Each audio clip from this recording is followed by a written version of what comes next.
Napakaganda, no? Yun. So, sa mga ganitong klaseng screw, Allen, pwede rin yan. Yun, no? Meron din po siyang star Allen at saka screw. Ayan. So, recommended at gamit na gamit nyo sa inyong pang araw-araw. Yo, what's up? Good morning po sa inyong lahat mga idol. Meron po tayo ngayong i-review na product na pinadala po sa atin ni Toktik. Ayan, shout out po sa seller o sa nagpadala sa atin ito, free sample na gagawan natin ng review o gagawan natin ng video, no, kung ito nga ba ay goods o hindi. Ayan, no. So guys, sasabi ko sa mga video ko, wala akong bias dito. Kung goods ang product nyo, ay i-recommend ko talaga yan sa inyo. Pero kung hindi ko ito magustuhan yung product, ay sorry na lang po. Pero masasabi ko, sa bigat pa lang ay mukhang goods na, no. Sa packaging pa lang, okay na ako. Ayan, so G&T from Rizal. Ayan, from SEL Rizal, Taytay, San Juan Cabrer Road, Taytay. Ayan, no. Ito po ay uri po ng tools na magagamit natin pang araw-araw. So base po ko sa nakita kong video, ay gamit na gamit ito sa ating pang araw-araw. Yun, no.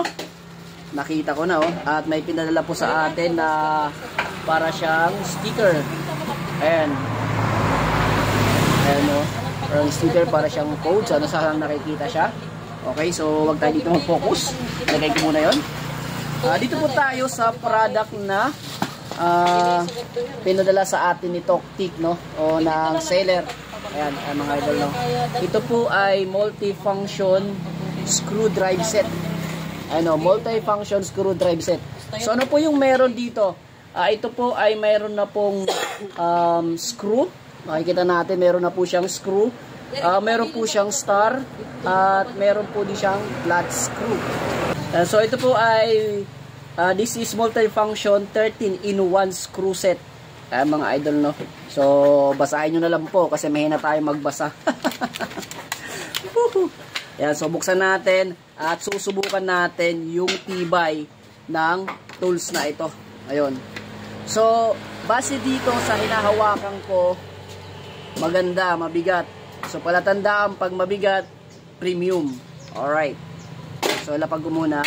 Dito tayo sa kanilang tool set. Makikita natin na mayroon po ditong star. Ayan. So mayroon pong star Allen. Ngayon lang ako nakakita ng ganito. Yung triangle na parang Allen. Hindi ko alam kung saan ginagamit to. Pero gamit na gamit natin yan. Yung star gamit natin. Yung flat screw. Yan, star na may sukat. Ito yung pinakamalupit, oh. Mayroon siyang parang ano dito, parang crown. Ayan, nakikita mo ba? Ihuhulog ko lang, ha. Pakinggan nyo yung tunog, ihuhulog ko. Napakinggan nyo? Narinig nyo yung tunog? Ihuhulog natin, ha. Pakinggan nyo ulit. Ihuhulog ko yung tunog. Ihuhulog ko sa simento. Yon, narinig nyo? Pag kalidad yung tools, pag magandang klase ng tools, tumutunog po siya ng ganong klaseng tunog. Parang ito. Ito yung mga tools, chrome tools na ginagamit ko rito. Pakinggan nyo yung tunog nito. Yun, no? Malaki kasi siya. So, same as sila ng tunog nitong tools na ito pag binabagsak ko. Yun, di ba? So, ibig sabihin, doon pa lang sa tunog ay masasabi kong sulit na po yung screw na ito. Yung tools na ito. Alright. So, ang ginagawa natin dito, sinasalpak lang naman ito, eh. I-pre-press lang natin down, tapos itutulak sa loob. Ayan, goods na. Magagamit na natin yan. Lalong-lalo sa mga ganitong dukutan. Ayan. So, try natin dito. Ito po ay, lapit tayo. Dito po ay screw. Flat screw tayo. Sa pagtatanggal naman mga idol, i-pre-press lang natin at mahihila na natin yan. Balik natin. So yung ganitong klaseng screw, masasabi kong satisfied na ako dito. Ayan, o. Napakaganda. Meron po siyang left and right. Pasensya na kayo sa kamay ko. Ayan, may reverse po siya. Stand! Ayan. Napakaganda, eh, no? Dito tayo, dito. Yun, no? Walang kahirap-hirap, oh.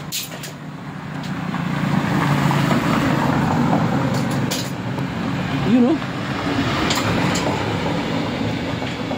Alright, rock and roll to the world. Tapos naman, pag papahigpitan naman natin siya, ayan, oh, meron po siyang, yun, pahigpit naman. Yun! Ang galing, di ba? Alright. So, meron po siyang reverse.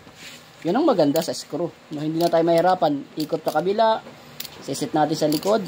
Ikot naman sa pahigpit. Sa kabila, aluwag na naman. Yun. Alright. So, base po dito sa screw na pinadala sa atin, sabi kong alright to, no? So, kung gusto nyo masubukan yung kalidad ng screw na ito, check nyo po dyan sa ating yellow basket. Ilalagay ko po dyan kung saan kayo makakabili ng legit na ganitong klaseng screw. Alright? Okay ba yun? Sa mga idol natin, mga tropa natin, legit na mga kukunan natin na ganitong klaseng screw. Napakaganda. No? Pwede pang adjust sa mga karburador, sa mga ganitong klaseng maliliit na part, no? Sa mga ganito. Pwede po siya. Nasa yellow basket natin. Check out. Thank you. Bye-bye.